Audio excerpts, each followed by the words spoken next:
Yun na, ang sarap ng kape. Para kanino ka bumabangon. Sabi ng Nescafe, no? Para kanino ka bumabangon, pre. Trabaho ko ng trabaho. Mabayad ka tax. Para kanino ka bumabangon. Para dun. Di ba? Sa mga anak ng kontraktor. Sa mga kontraktor, no? Yung mga puki ng ina. Kung gumastos, barya lang daw yung 759K. Isang kainan. Ano yun? Tapos ikaw, sardinas na lang ulam mo, subsub ka pa sa trabaho. Pagod ka pa.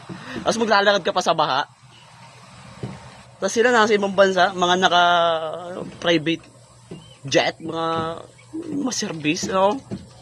Eh, pera nyo yun, pera natin yung mga tao, ano? Intindi, no? Nasisikmura nila, no? Tibay. Paano tayo yan? Ano, lalaban tayo, pantayin tayo ng patas. Liligal pa rin tayo. Tara, sama-sama tayo. Pagtulungan natin. Gayahin natin yung estilo nila para magaya din natin yung pamumuhay nila, no? Tara, G.